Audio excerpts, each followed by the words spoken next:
12.4% మాత్రమే.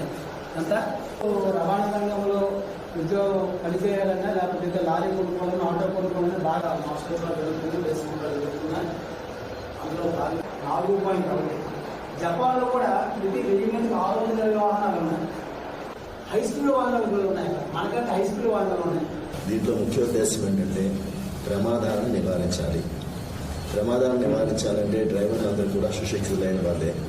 మరొక్కసారి వీళ్ళకి గుర్తు చేసేది ఏంటంటే ప్రమాదాలు జరిగే టైం అంటూ ఏదైనా జరిగింది అంటే ఆ క్షణాన్నే రియాక్షన్ టైంలో చెప్పుకోవచ్చు. అంటే ఆ పరిస్థితుల్లో కరెక్ట్గా నిర్ణయం తీసుకోలేకపోవడం వల్ల ప్రమాదాలు ఒకటి జరుగుతాయి.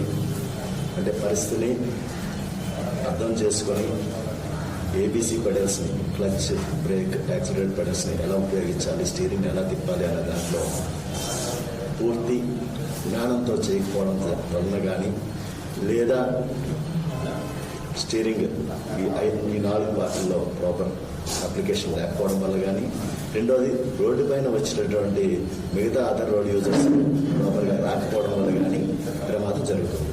అయితే ఈ డ్రైవర్ల నుండి తప్పు జరగకుండా ఉండడం కోసం ఈ ABC pedals and steering proper application కావాలి అంటే స్పీడ్ అనేది నియంత్రితమైనటువంటి స్పీడ్లో ఉండాలి. ఒకటో కండిషన్. రెండో కండిషన్ అనేది విజిబిలిటీ ఆఫ్ పరిస్థితులు అనేది క్లియర్గా ఉండాలి. అంటే కంటి తాలూకా ఆరోగ్య పరిస్థితి బాగుండాలి. ప్లస్ ఆయన యొక్క మానసిక పరిస్థితి, శారీరక పరిస్థితి కూడా పూర్తి సంసిద్ధతతో కలిగి ఉండాలి. ఈ 3 అంశాలు కనుక మ్యాచ్ అయితే ప్రమాదాన్ని డ్రైవర్ నివారించే అవకాశం ఉంటుంది.